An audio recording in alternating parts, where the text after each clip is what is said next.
What's going on, Facebook? I guess they said it's third time the charm. We got my boy Julian on here. What's going on, bro? What's up, man? We ready to get this show going. We We've been got having it some this time. issues already. We've been planning this and we still having issues. We still had issues, yes, sir. We're coming to you guys after the unfortunate game that the Falcons put on. That they lost early today, 29-15. As you know, that put them at 7-8. So it's my bad, 7-9, and they are officially out the playoff picture. So we're gonna be getting ready for next season. At this point, we got one more game against the Aints next week, which we should win. How did you feel about this Buffalo game? Season over with, but we gotta finish the season with a Saints victory. I know people like myself and other people, I know we looking for that draft spot. I'm already checking mock drafts and I'm already doing that right now, but we still got to bring one home against the Aints next week, man. We still got a game to play. Yes, sir. We still got one more. We got and it's against the Saints. We ain't swept in 6 years, so we got to get it done. Yeah. But yeah, so today's game, how did you feel about today's game for the most part? Well, to start off, I thought we came out pretty physical in the beginning. I know Josh Allen had the two quarterback runs, the two design quarterback runs early in the game. But aside from that, I thought we came out, particularly in the defensive line, I thought we set a nice tone early. I thought, considering the weather conditions, considering playing against a superior opponent, I thought we actually stood up to them. Actually, the whole entire first half, actually. I agree with that 100%. I think we played pretty well considering the circumstances, especially going from 14-2 down and then having a lead. And like me, we talked about off air, we saw this. We thought that the game was lost when we didn't walk away with a point after we got that third interception from Foye and Luakon. So that also kind of was our undoing. Buffalo took off from that point on.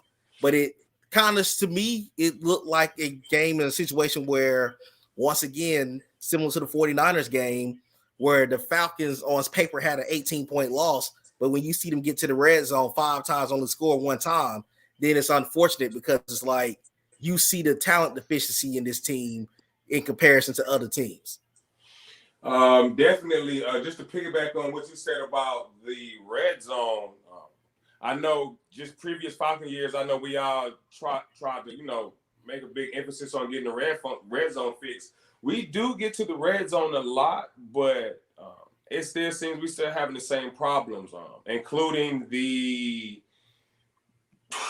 biggest, in my opinion, the biggest loss that I could think of all season was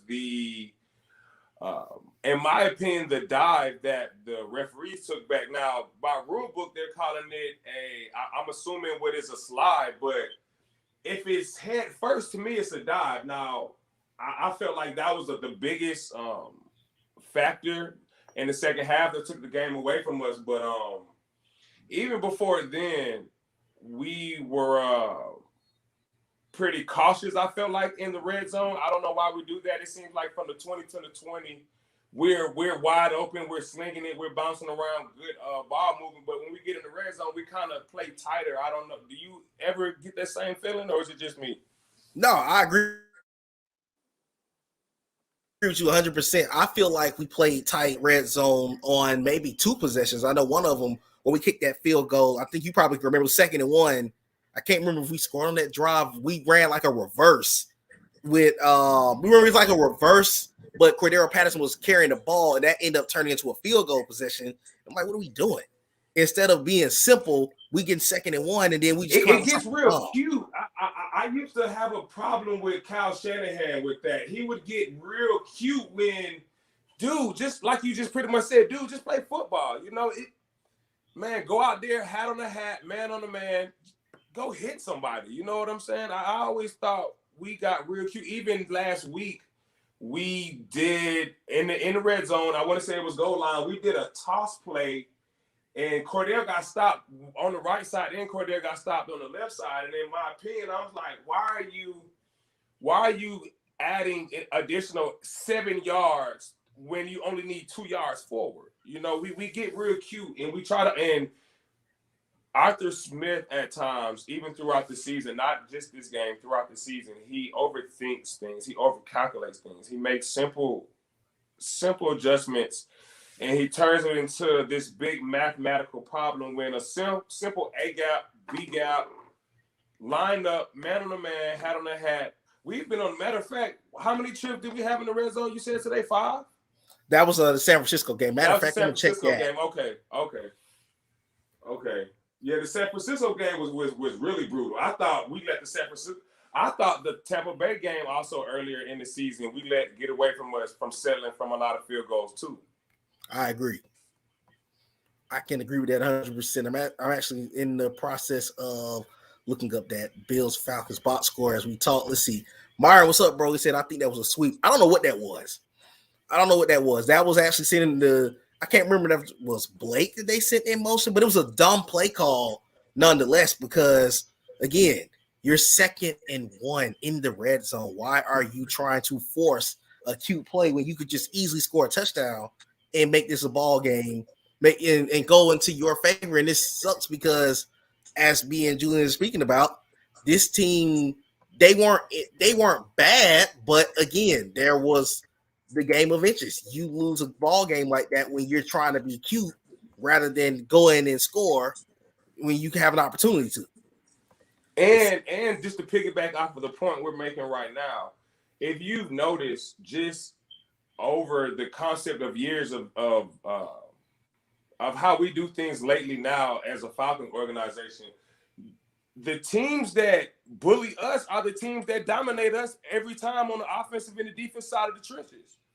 And we want to see some type of resemblance of that type of power structure. Instead, we get the cute toss or the cute sweep when it's literally a hat on a man on a man football.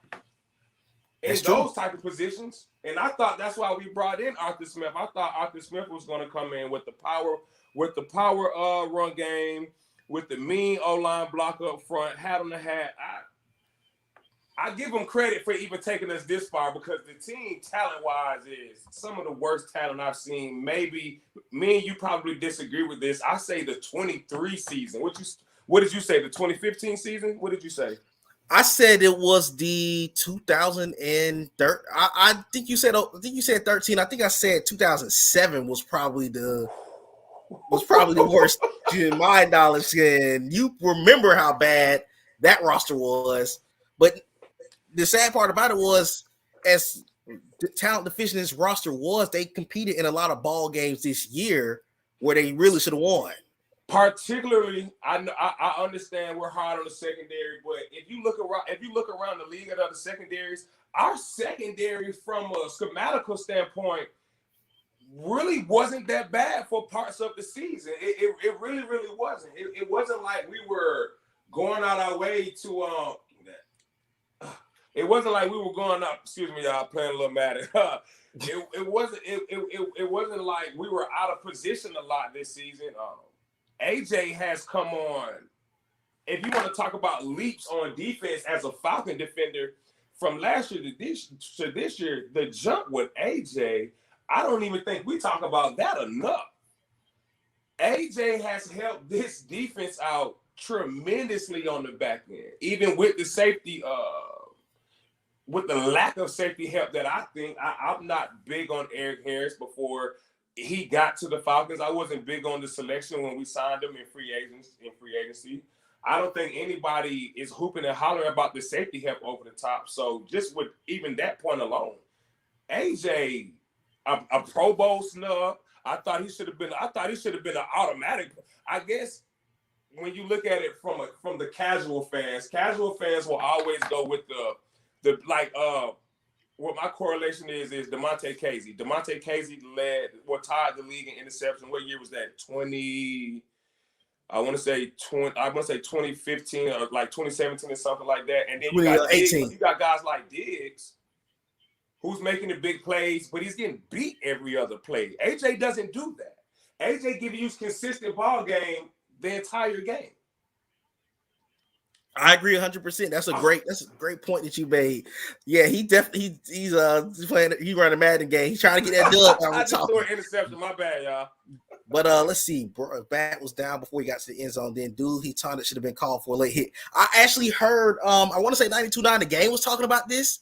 Correct me if I'm wrong. Either them or the Falcoholic podcast was talking about this as well. And I didn't understand. I know some of my friends on Facebook was saying that could apply to the new giving yourself up rule. However, even in that case, you still should have considered the quarterback was at that point a running back. And that, as he mentioned earlier, was one of the biggest losses of this game for us. But so I'm sure I'm not one of the only people confused about the indefinite rule. What is the indefinite rule? Because in football, if you're going head first, that's a dive. Matt Ryan is definitely not the most athletic guy in the building. His dive definitely looked very cringe. I get all that. But it was a huge difference between him sliding, giving himself up, running as a quarterback. I quit, slide. If you're head forward, you are a runner. You are a runner. So what if I'm crunched up in a ball like a baby? Right. You know what I'm saying? It's helmet first, dude. I don't know, man. If I'm Arthur Smith, if I'm Arthur Blaine, I don't know, man. Maybe I call a rule committee so I can get a bigger understanding of that rule. Me personally. Yeah, I agree 100%. I didn't understand in that case. I think you're supposed to be considered a runner, and then for them to even call it this is the motion. So what? A touchdown and then go to commercial break and come right. Well, yes. It was tripping me out because they came to commercial break and then we come back and now we see, okay, we didn't score. It's like, what? Like it was such a crazy about the commercial break. You're right. Yeah, they went to commercial break because I'm thinking that was such a quick turn in the ball game for me. And let's see, Amy. What's going on, Amy? She said this Quincy girl knows that AJ was the truth. Amy, I think you probably remember the first stream I ever did was like a draft one in 2020 at the top of the pandemic, and the fans was ripping AJ Terrell pick because they were talking about the national title game. But let me go ahead and make this clear, and I know my bro agreed as what I'm about to say.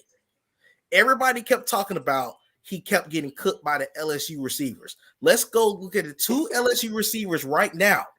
They are in there. You have rookie Jamar Chase, who's killing it in Cincinnati. They just won their division. Salute to the Bengals, by the way. They won the division. They beat the Chiefs today. And Justin Jefferson has been killing it ever since he stepped onto the field in Minnesota. So when you now go talk about that LSU Clemson national title game, look at the receivers that you're talking about. Facts. Look at the quarterback that you're talking about. All three of those guys are making an impact in this league right now. We're talking about the future of the position right now. Play AJ. That's what we're talking about right now. Yeah, and that's the biggest thing for us. And me and bro been talking about this all season long. Another thing is, I will say this. We still have our gripes with Arthur Smith being really vanilla with his play calling. However, I think that issue that I have with the fans is I don't think they pay attention to how solid Dean Pease is as a coordinator. But the problem is when you don't have a lot of talent on that field, we don't have a pass rush. We got a solid linebacker in Lewican, and then Deion Jones have tremendously fell off in his career. So when you got those guys, when you're looking at that, it's a problem when you don't have the talent to match the defense. We're trying to be more of a schematic defense where we get after the quarterback. We don't have the pieces to get after the quarterback. So you can't just criticize Dean Pease for what he don't have on his roster. Because at the end of the day, most Falcon fans should understand we're still in the middle of a Dimitrov roster turnover from a DQ roster turnover. And these kind Thank you, Speedy, for AJ. I just want to put that out there. Right. I know we all hate Thomas, Trader Thomas, but he gave us AJ before he left. So I have no beef. I have no beef with TD. He Destroyed definitely the cap, all of that. I get it. But hey, he definitely gave us AJ for sure. Oh, that's another interception. He definitely gave us AJ. Definitely. Shout out to TD, baby. Wherever you at on your bicycle, shout out. Yes, sir. And he definitely, that's one thing I will give him credit on. He definitely did. And to answer your question earlier, I'm looking at I'm gonna pull it up real quick since we are live. Let's see. Amy said, "Oh, I hate some TD, but I'll hush." One of the problems that I think is the issue with TD was TD kind of felt TD. We would have a great draft, and then we would go out here and have a horrible draft to follow up. Like the biggest reason that this Falcon team is in the midst of their fourth consecutive losing season is because we killed the 2015 and 16 draft that got us the Super Bowl, and then 17 is arguably one of the worst draft classes I've ever seen. I felt that we were too dependent on the 2016 draft coming off the Super Bowl. I felt that I felt that Thomas Dimitroff and Dan Quinn felt that could be the base. I have a strong opinion of Tack McKinley and Vic Beasley. They were okay football players, but they were asked to be primary guys. And that just wasn't who they were. We should have continued building on Tack, on Vic, on Dion, on Devondre. Not use it as, okay, these are our guys and this is it. Let's go. I think the 2016 team was premature. Hindsight, looking at it now, I think Kyle Shanahan gets a lot more credit than we actually want to be honest about. I just think Thomas played a big yes man role.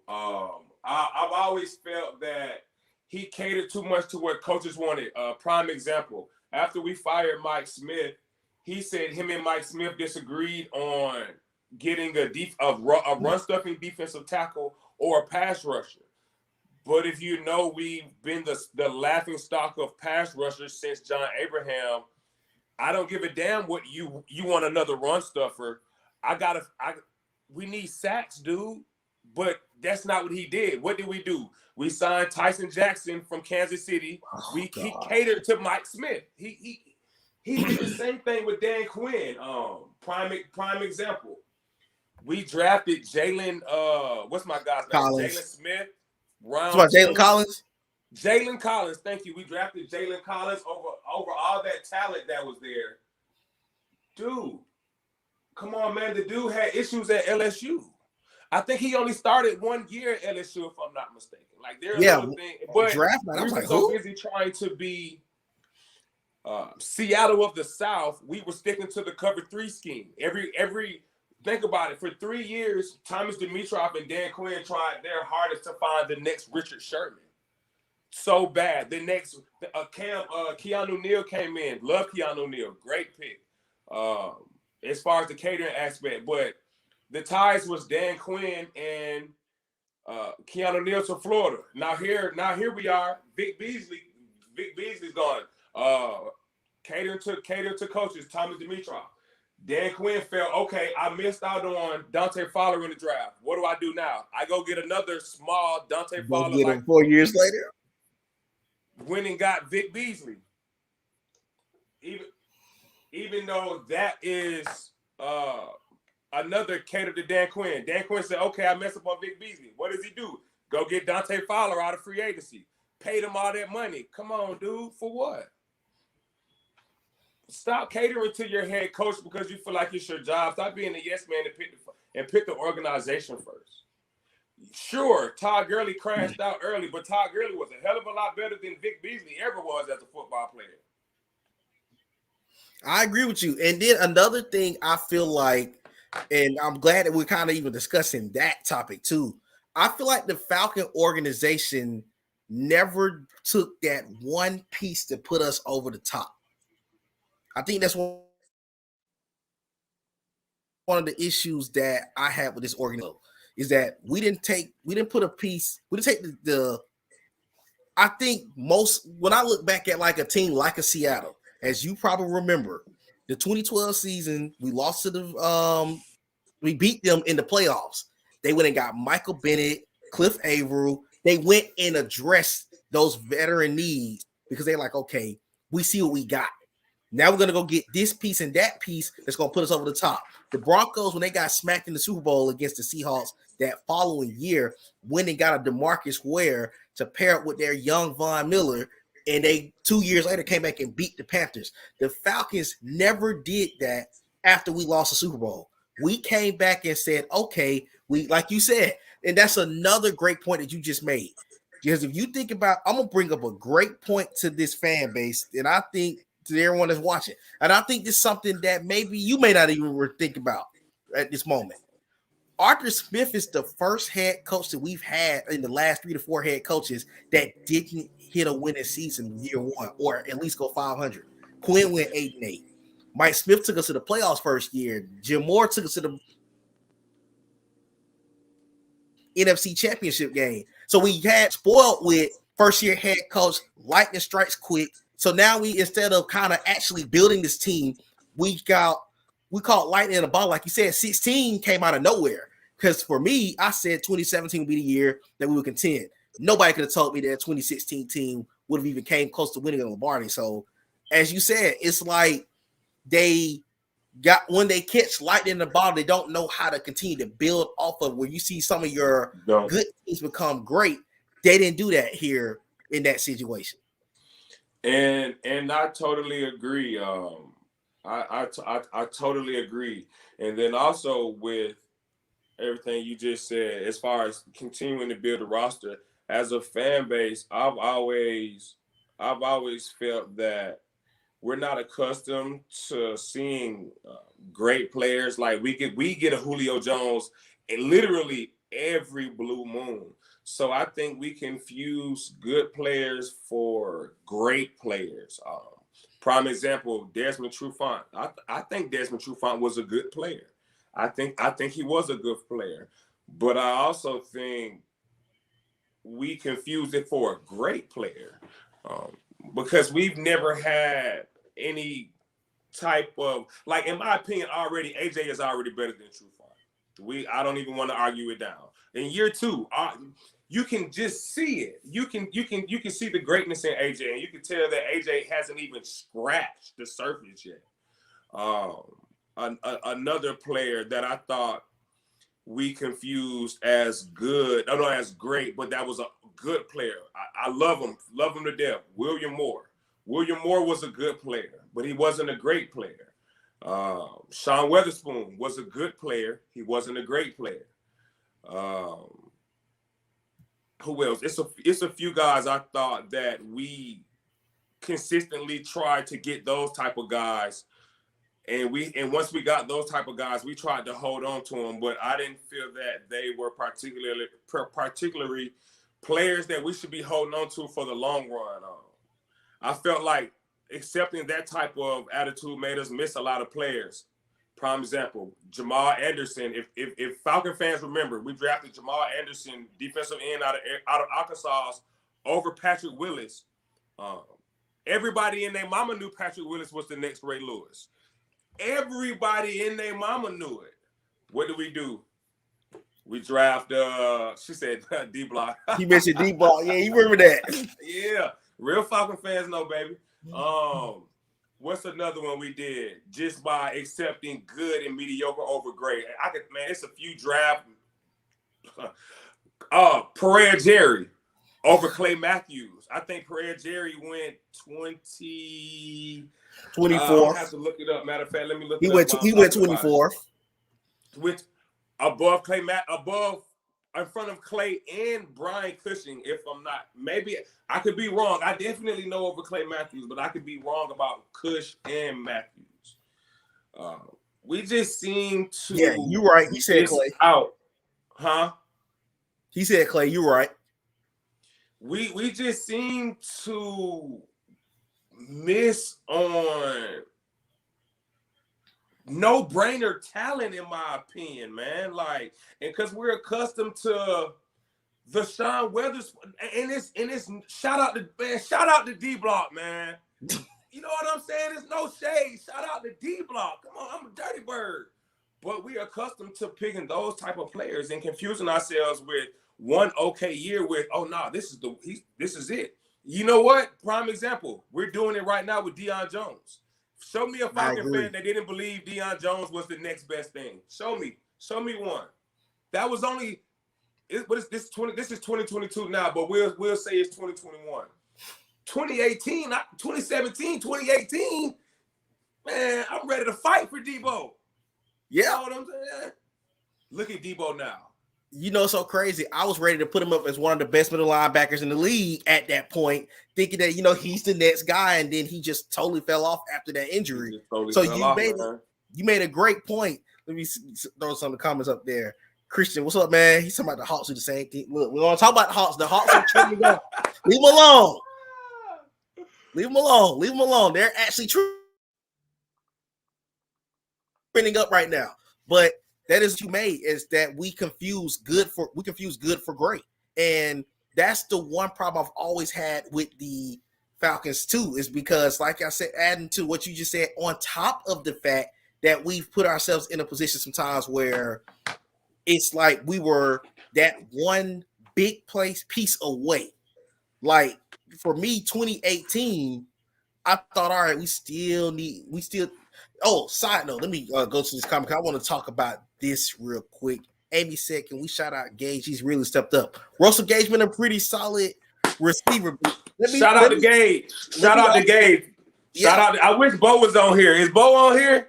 No, I don't think Bo on here. You might have to hit that man up. You got to hit that man up because he been asking. Before the beginning of the season, I was man crushing on Russell Gage. He wanted me to bet $1,000 that Russell Gage would get over 800 yards, and I think it was 70 catches. And I turned it down. I'm glad I turned it down. I didn't even think Ridley would leave, but shout out to Gage, man. Shout out to Gage, man. You know what's so crazy? And I'm gonna tell you the crazy thing about that 2018 draft class was a very underrated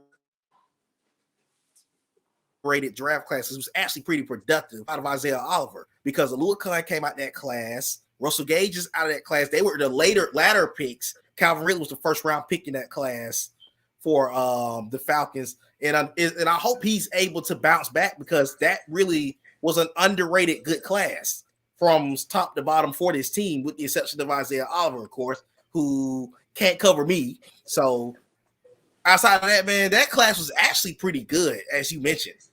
But yeah, that's one of the things that the Falcons have an interesting spot that they put themselves in. I think today to me, what I saw in the last couple of weeks, like especially against the contending teams, we played. And I'm sure you probably viewed it the same way. Everyone look at the fact we lost by 18 to the Niners, we lost by 14 to the Bills today, we lost by 17 to the Bucks a couple weeks ago. But if you watch those games for what they were, all of those games were competitive until a certain point. It became a point where your talent starts to show the difference. And that's where the Falcons struggle in all of those aspects. And the simple fact this team still won 7 games is pretty impressive. Although I think that's credit to Arthur Smith. We probably going to see a lot of guys off of this team after this season. What do you? I agree. Do you agree? You agree with that? You don't think Dan Quinn will get this particular team to 7 games? 100%. We probably win 3 games with Dan Quinn. Really? You going that hard? We probably win 3 games with Dan Quinn because the issue is Dan Quinn. We won 4 games, having a half. We were like 1-6. We were 1-5 or 6 at one point with a healthy Julio and Ridley and those guys actually healthy at one point in time, and we were out here barely struggling to win a ball game. So it's hard for me to say that with least talent, he would have won us any more than 3 games, maybe even 4, depending on the opponent. Because to me, The New Orleans game that almost got out of hand doesn't win that game if it's Dan Quinn. I don't Not think giving up 18 points now. We lose that game by 2 touchdowns easy. I don't think he wins that Miami game if the game goes in the direction that it went into. So yeah, it is nothing against Dan Quinn, but we saw what he did with less. We saw with more. He wasn't able to get us over the hump with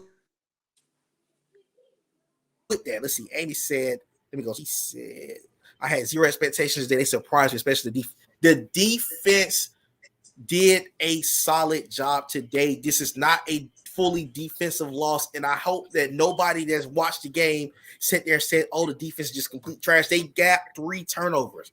We were not able to score one. And not to cut you off, I just want to speak on the turnovers. A turnover is a turnover, a win is a win, but there are style points included in wins and turnovers. These weren't oopsies. These were turnovers. Like, the defense was playing. These wasn't your typical right place, right time. No. The defense made plays today. I just want to say that. I agree, because we had a situation where they got the ball out after the offense stalled and made it 2-0. The offense did nothing after that. Then it was 14-2. We got a big interception where Buffalo could have went up 21-5 at one point, and they ended up scoring the next 10 points. So the defense definitely brought us back in that game. And then again, as we mentioned, the offense had that unfortunate 3-and-out after getting the ball deep into Buffalo territory, and that essentially cost us the ball game. And go back to what we were talking about earlier. I looked at the statistics. We went to the red zone 4 times and only scored once, where they went to the red zone and scored 4 times. That's the difference of a 14-point ball game.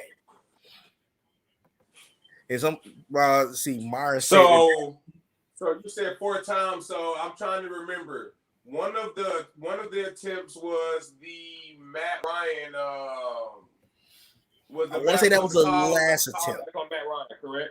Yeah, that was the last attempt. We got the field goal, but that was the conversion we got. Was the field goal before the half, I believe. Okay. I'm trying to think of the other possessions because we went 4 times. I'm trying to think of the other 2. So there's 2. Didn't Cool kick 2 field goals today in the red zone? No. I can't. Let me look at this thing. Give me a second. I want to see. Shout out to Cool, man. I remember when he first got here. He was kicking some blue shot John, man. We were giving him a hard time. He's come a long. I don't think the franchise is any good when the kicker is the best person on the team, but right. But he's definitely made us not. He's definitely made us forget about Matt Bryan in a good sense. Yes. I agree 100%. And one of the things as far as this team is we've always been able to really, let me see, give us this comment real quick. Imagine this defense with at least an average lead pass. Yes, if this team had at least a middle of the pack pass rush, this defense will be a miles better. But we get no pressure. And credit to the defense. I'm gonna share the screen here for a moment so they can see the stats that we're talking about. As you guys can see, Josh Allen was. I'm gonna go to the. Is he the lead rusher today for Buffalo? No, it was actually Devin Singletary had 110 yards rushing and 2 touchdowns. Oh my Lord! I actually didn't think he had that much, but as you saw, Josh Allen wasn't even 50% past that. That lets everyone know how well the defense actually played today. Josh Allen was 11 of 20. That bad today. I haven't checked the box score yet myself, but we gave up some chunks here and there. But I thought it was all right. I didn't think it looked that bad. And as we got this on the screen, I also want to mention that the Falcons, Matt Ryan got sacked 5 times. And I know Julian's definitely want to talk about this. I do. Certain of those sacks were not offensive line issues. They weren't. To me, it goes down to the point of Matt Ryan is not the guy that he used to be.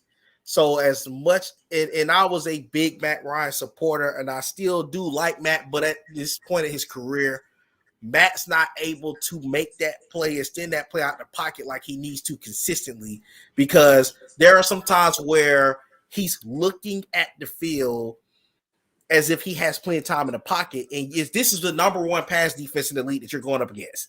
You cannot get the ball out quick.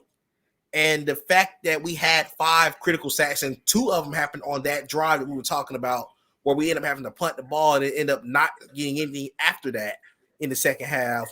You cannot sit here and play the game as if, hey, I got plenty of time. I have plenty of time to do this and do that, because you don't. Myron said that Mayfield came out the game early in the game. Do you all know if he ever went back? I don't remember Jalen Mayfield getting injured. Actually, I don't. Do you remember? I remember I don't remember him going out. I remember the announcer saying Jalen Mayfield left the field. That's what I do remember. But I didn't see him physically leave the field. So I don't know what happened. Did he get rolled up on? I don't know what happened, but I did hear the announcer say that. Definitely. I did hear that. I didn't either. Let's look at the rest of the. So Buffalo destroyed us on the ground. They had 233 yards rushing and 4 touchdowns. Josh Allen had 81 of those. Singletary had a $110. The Falcons didn't even go for it. The Falcons only had 96 yards rushing. Kyle Pitts, his 2 catches for 69 yards. That 61-yard play, by the way, was ridiculous. That showed everybody. Baby Julio Jones. Yes, sir. Baby, the stiff, we know during Julio's prime, if we saw Julio Jones stiff arm, we were having a good day. Yeah. Let me tell you. If you seen a Julio Jones stiff arm in the Falcon game, we probably were having, dude, change the jerseys. Man, it looked good to me. It looked real good to me. Yes, sir. Myron said we need to throw the money at the best left guard and center we can afford a free agency. I agree 100%. I don't want to go completely in the draft. No more babies on the O-line. And address our offensive line. This team. I totally agree. Yeah, no more babies. No more babies on the O-line. Give me some vets. Give me a 10-year vet. Give me a 9-year vet. Give me somebody ground hard. What they call them? Run maulers. Those maulers. Give me some of those maulers. I want some of them. Matter of fact, I'll check the free agency list because I definitely want some of those.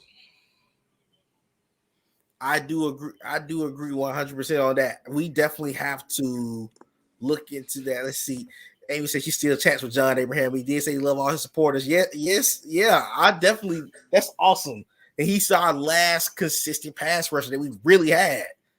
I wish we had a pass rush so bad. I'm upset as a Falcon fan that we got cheated out of Patrick Kearney and John Abraham. Yes, sir. We didn't get to see enough of that. I know we didn't get a chance to. Let's see. He said, remember Julio was doing what he did with Roddy and Tony on the field. Kyle's doing baby Julio things with Lil. That's the impressive thing about this Kyle Pitts situation. The Falcons have nothing but Kyle Pitts right now. Ridley's on a mental health break. So the fact that you're doing this, you better read. Yeah. Posting 1,000 with nothing around you speaks volumes about who you are. Question before we go to a comment, just for the comments. If Rick was here for a full season, how many more games would you say we have won? Question for the comments. I like that. I'm waiting on the comment. Let's see. Going to this one. Let Mayfield keep developing. The Falcons at the zone. They know nothing about football. O-line takes time to develop. I don't think Jalen Mayfield should have been thrown in as a rookie either. I can definitely agree with that 100%. We're not saying that the offensive line is absolutely bad. We agree with that 100%. You said the quarterback continues home to the ball too long. Yeah, we were definitely talking about that. We were saying that as far as the offensive line per se, yes, Mayfield struggles. Hennessy's a first-year starter. Mayfield's a first-year starter. The only guys that are not first-year starters. John, Jake, Chris, Caleb shouldn't be starting. I think Right. we all can agree with that by now. Caleb Caleb should not be is starting. a bust to me. Caleb's a bust. He's a bust. And I hate to say that. I hate to use that term, but his counterpart that was in the same draft class as him, Lindstrom, is destroying it at right guard. He's probably one of the underrated right guards in the league. Let's see. Myra, to answer your question, said maybe in the playoffs. I can't quite put a number on it. We probably win a couple of more ball games with a Calvin Ridley. And Dave, I think even if the number is one more, I think that's a huge stretch considering how tight spots 6 and 7 are in the wild card. I think one more game was incredibly huge. You're right. Let's see. Dave said Ridley is not suited for an Arthur Smith offense, which require blocking and running certain routes concepts. That could be true too, because you go from being in a pass first offense to where now you got a team that wants to run the ball a little bit more. So that could take you away from being a part of an offense like that, which to me, I don't know why he wouldn't want to be a part of an offense like that, because he would be wide receiver 1 with a Kyle Pitts, because it doesn't require you to do as much as you had to do with Sarkisian and with Dirk Cutter. So I don't really understand. And they've also said, maybe from a physical standpoint, he couldn't handle number 1 duties. I can understand that. As far as your block, you have to block, then you got to come out and do this, then you got to go and do that, then you're getting, I don't know, well, I don't know, because my only counter argument is Julio Jones was out pretty much the whole year last year, and Calvin Ridley, even though it was a pass first offense, the production from a durable standpoint was there.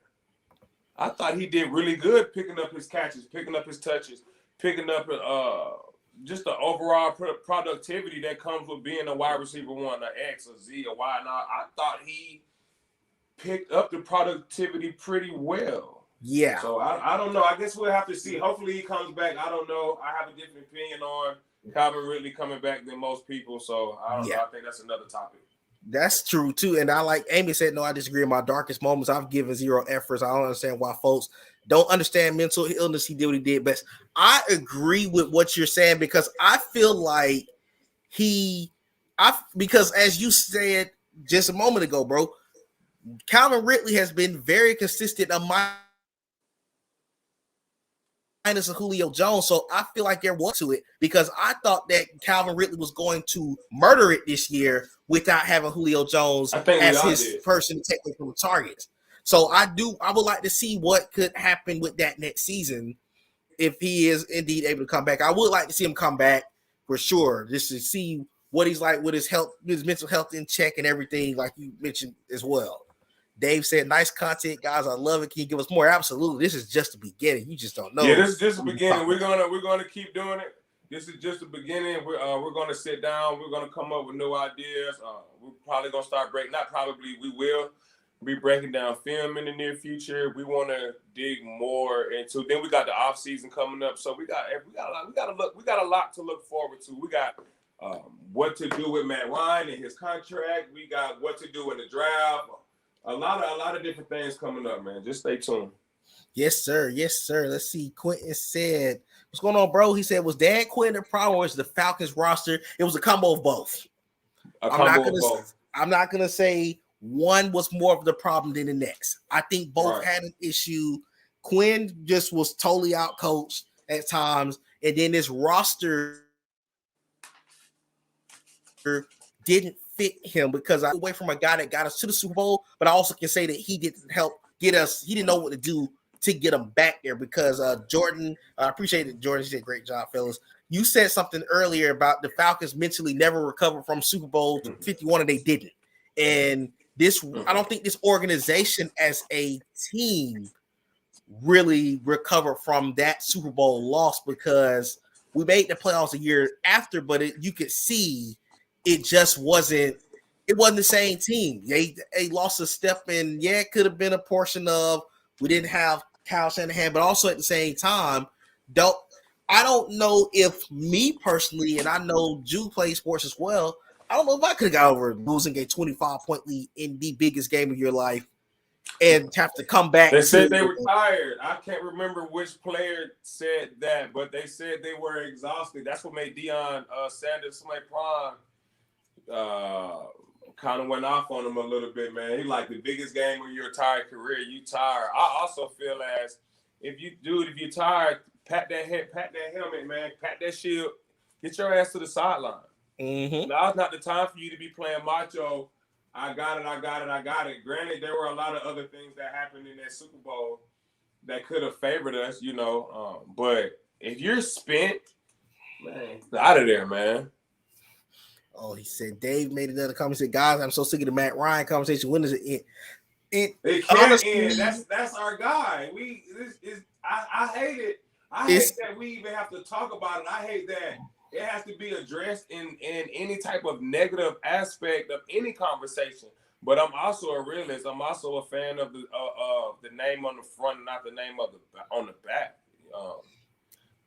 I love how you put that. And then I will say this, because at the end of the day, I want to make this very, very clear to anybody that's watching.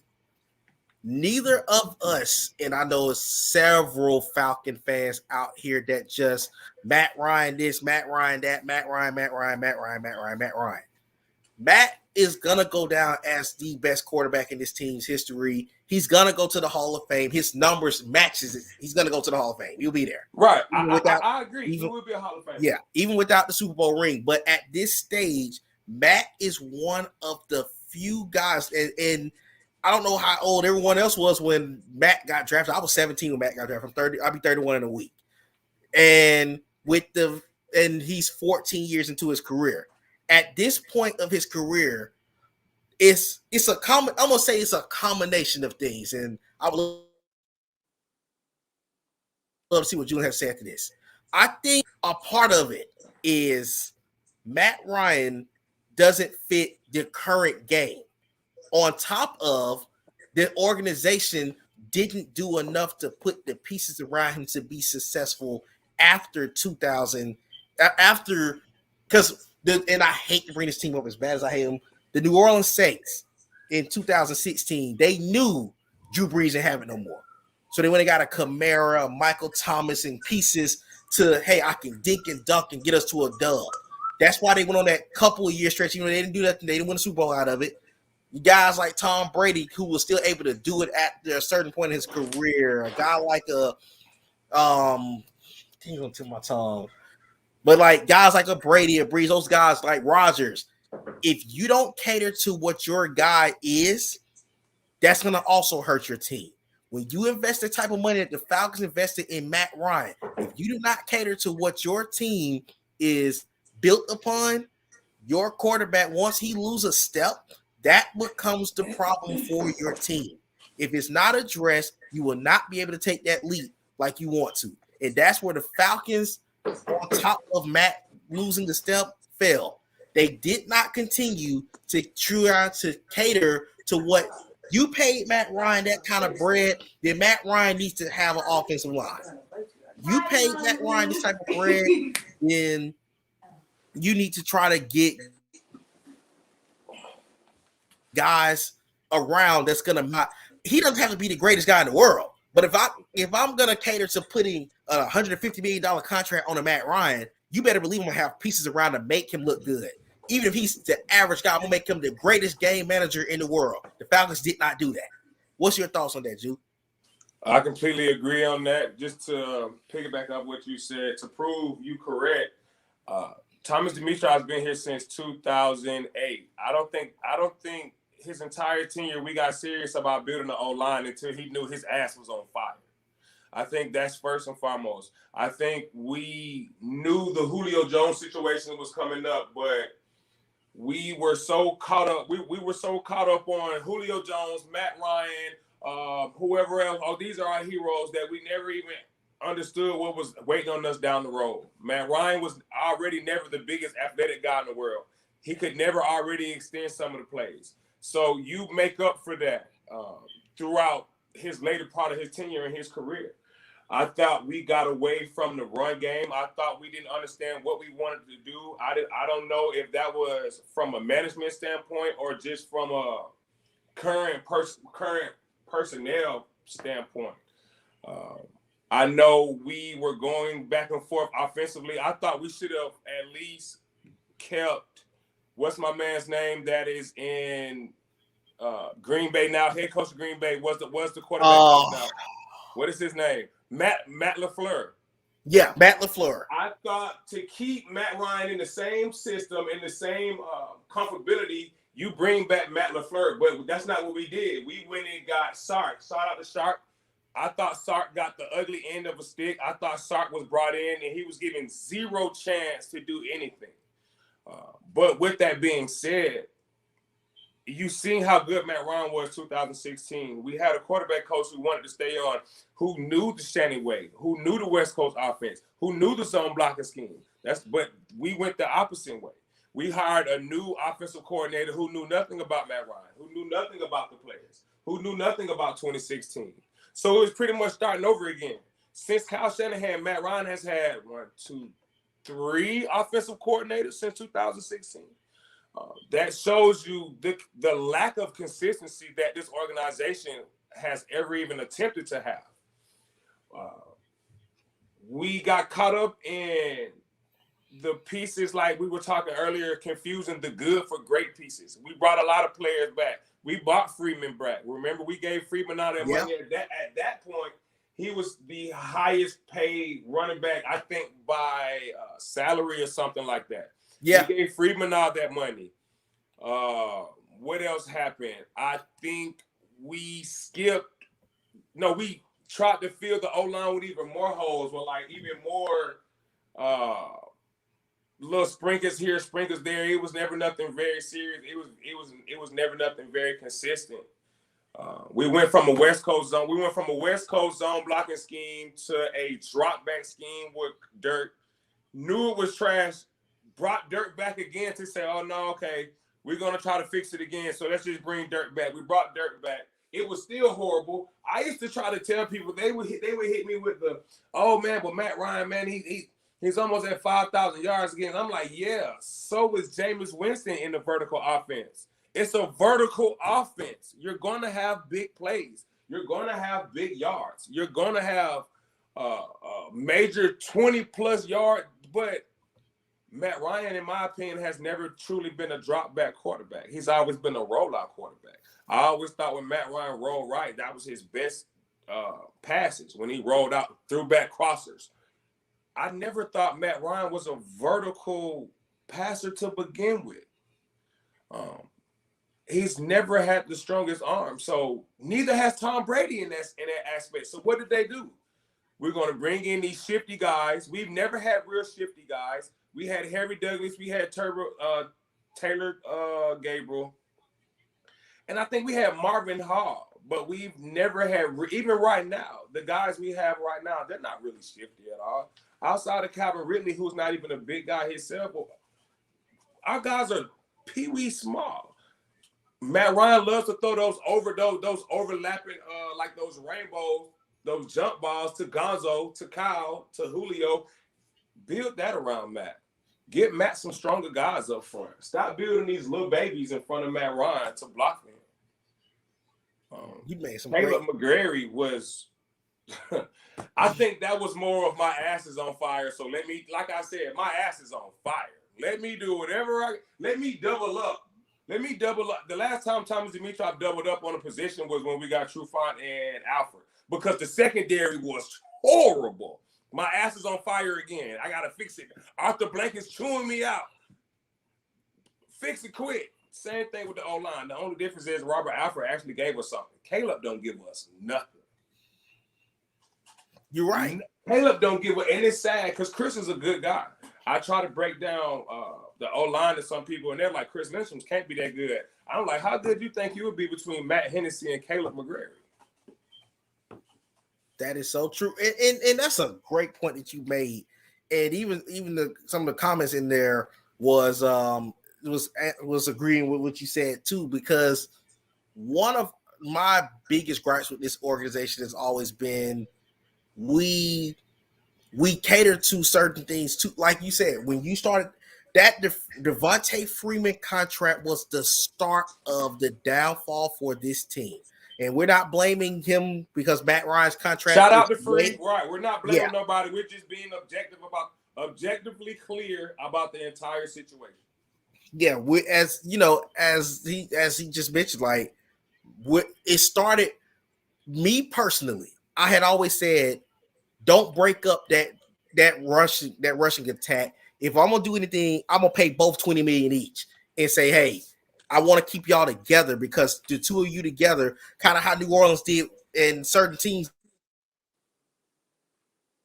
did with the two back system. That okay, we're fully committing to Freeman.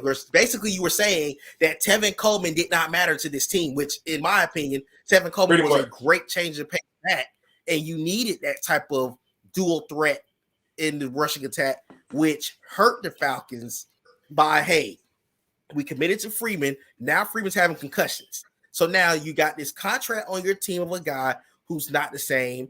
You let Coleman go to free agency to San Francisco, and he ended up playing well and ended up going back to another Super Bowl with Shanahan. And as you just mentioned as well, we started giving those Falcon for life contracts out. And that was another thing that stuck the nail in the coffin for the Atlanta Falcons. We paid Matt Ryan, and this is another thing I have to say about that Matt Ryan contract. I think Matt Ryan's contract also. Oh, hold on before I continue. They said shout out to Gohan and Goku in the background. Hey! Just because you said that. I went to me and my wife. We went to Chengdu. Where did we go, babe? Guangzhou. Thank you, babe. Shout out to babe right there. We went to Guangzhou, China, and we took the bullet train to Hong Kong. And my wife was like, "What's one thing you really, really want?" And we were walking through. We were just shopping and stuff. And I seen Goku Blue, and I seen Gohan, and I was like, babe, I really want that. And she was like, are you for real? All the stuff in here, I was like, it was Gucci, all type. No, I don't want none of that shit. I want Gohan. Because she made them by hand. So I thought that was really cool. She made them by hand, bro. That was cool, man. See? Come on, man. Look at the detail on Goku Blue, man. Come on, man. Look at that. Made by hand, man. They don't make this in the States, man. Come on. Hey, it's pretty cool. My boy Byron said she's a real MVP. You got to keep her. You hear me? Man, see? Well, not really, because I put one over her head. She said, why did you put that over my head? I said, babe, because they protect us at night. And she wanted me to take it down. Come on, but see, they know. I even gave her Goku Blue. She get the credit. She get credit in the comments. But we know.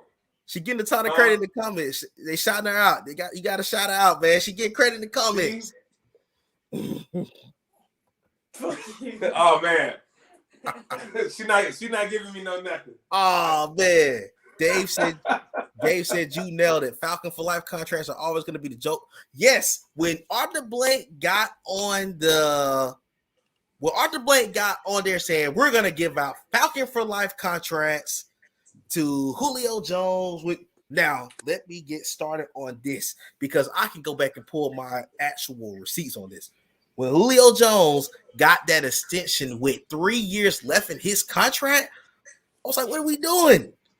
This guy already got paid the highest at the time. Why are we repaying this guy? Because I told you, we're Falcon fans. We don't get Julio. We're not Green Bay, Dallas, Chicago. We don't get those every 4 years. We get those every 20 years. That's true. So we're not, hey, give that man whatever he's asking for. Give him the Jeep. Give him the jet. God damn it. Arthur Blank said, give him my wife. Just yeah. And see, another thing was the Matt Ryan contract. I still tell anybody, Kirk Cousins and Jimmy Garoppolo getting that big money did us in. Because they came those two contracts the year before. So when you look at those two guys, you're like, wait a minute. These guys haven't won a playoff game. And Matt Ryan is a defending NFL MVP, and this guy's going to get money over this. So the Falcons definitely took that gamble on throwing that contract to Matt Ryan.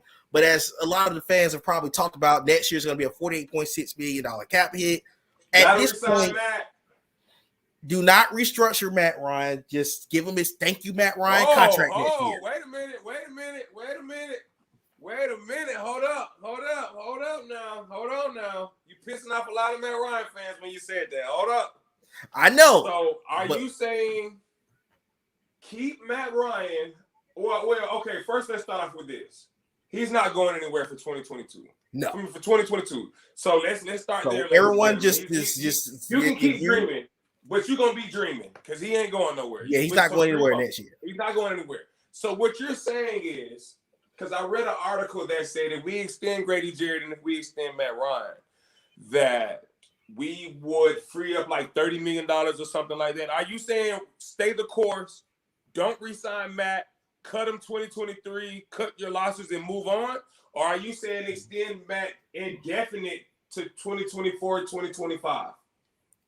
I'm gonna go ahead and say this. Matt Ryan, I appreciate you. I got 3 of your jerseys and I got 3 of your jerseys. We love you, I do not want Matt Ryan to have an extended contract past 2023. Thank you, Matt Ryan, for all you've done in the Atlanta Falcon organization money in 2022. So that in 2023, when your contract is 1 year left, when Jake Matthews' contract is 1 year left, when Deion Jones, if he's still a Falcon in 2023 contract is left, you now have the option of, hey, if they suck, cut bait. Because I would rather go into a position where I have more flexibility to say, okay, now I can go ahead and move on from this situation with a 38-year-old Matt Ryan at that time, then sit here and extend him, and then this conversation happens in 24 and 25, and the fans are, when are we going to ever get rid of Matt Ryan? Okay, you're sending him back to get the $30 million at that time, so get your money in 22, get past that, so that in 23, because also, side note, the guy that's no longer on our team, he's going to be on the books next year too for $15 million, Julio Jones.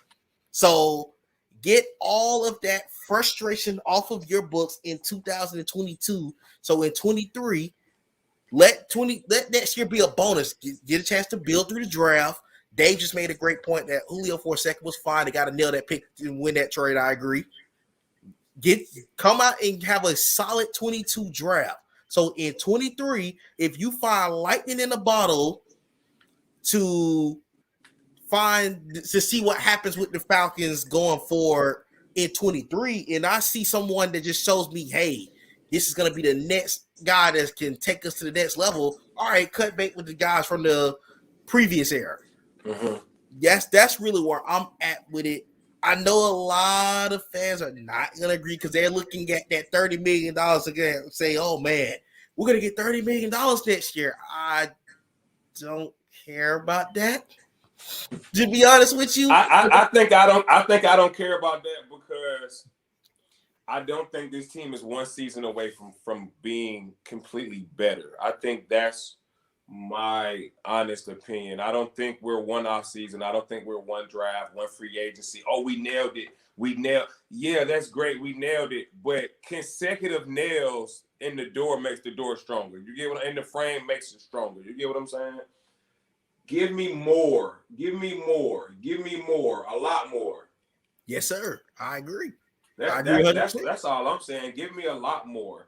I thought this draft was cool, considering we all knew that the philosophy was best player. It was BPA, best player available. Yes, I thought that was okay. I do think that we missed, and I like Richie. I think Richie will be good for us later down the road. But I do think we missed out on my man's from Oregon, the DB from Oregon over Richie. I know we traded that second rounder. I think we traded it to Denver. We traded it to somebody, and he fell on our lap, and he's actually doing really, really, really good right now.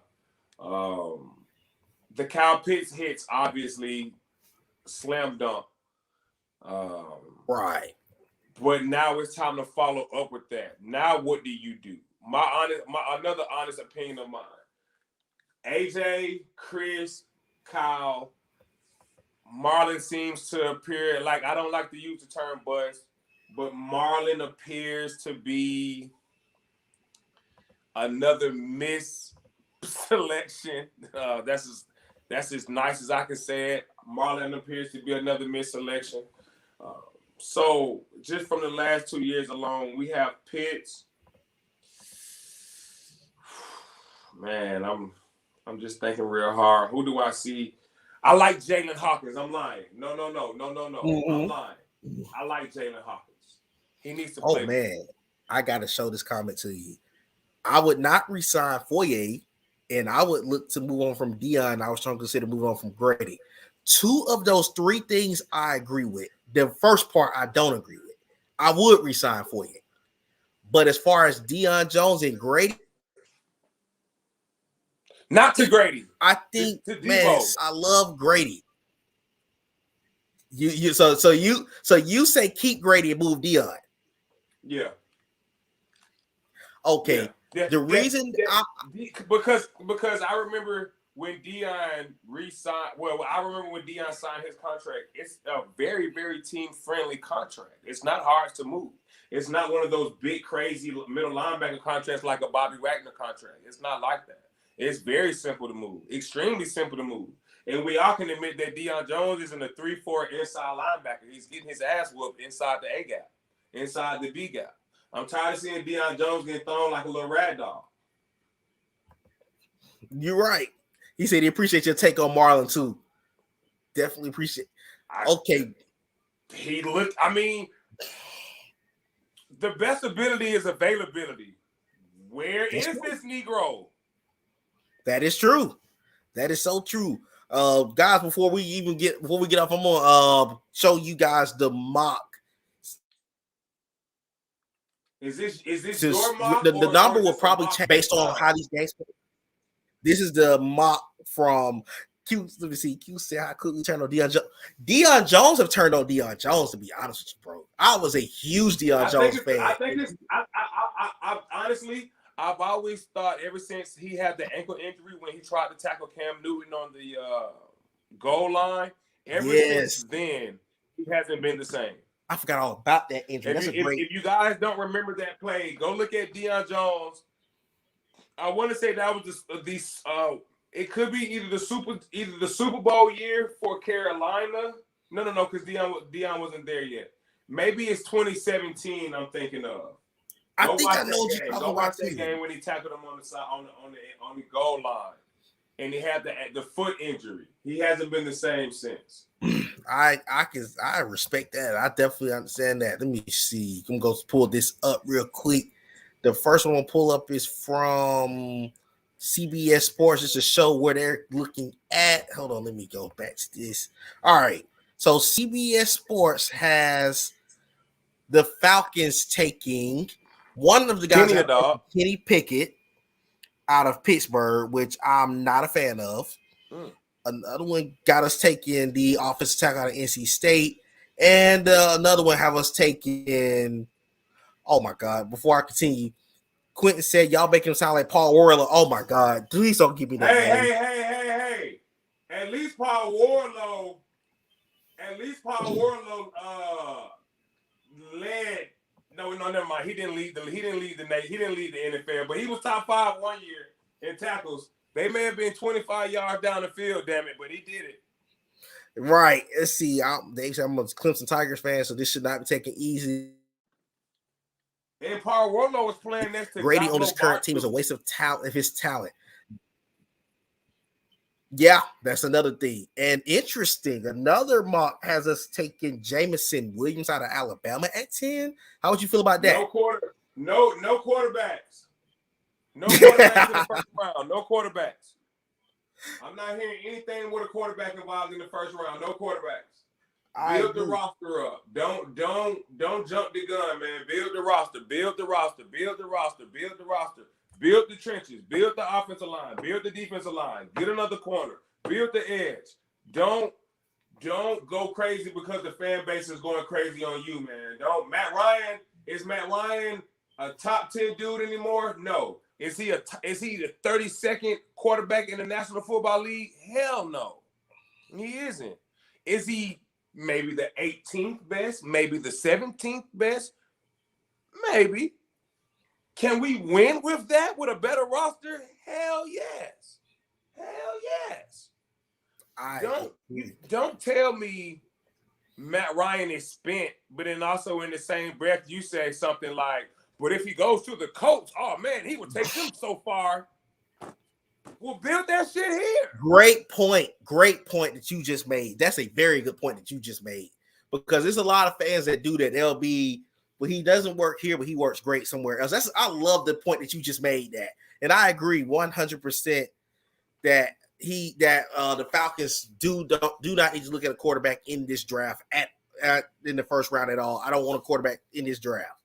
No, but I don't. But hey guys, we're gonna go ahead and wrap it up. But I'm gonna tell you, me and Ju are gonna be back on here this week. We're gonna talk about the other football team in this state, the Georgia Bulldogs. They're prepping for the national championship next Monday against the Alabama Crimson Tide. We will definitely be giving previews. That's where he was talking about earlier. We're gonna even have some film for you guys to check out. So be on the lookout. We appreciate a lot of you tuned in throughout the entire stream, and we appreciate all the positive comments. And we've been trying to do this for a while, and we definitely gonna do this more often. Believe me, this is not. And I won't be playing Madden next time. I had to finish something real quick, man. We got some stuff going on over here, man. Some money to get, man. We paying bills, man. Holiday season.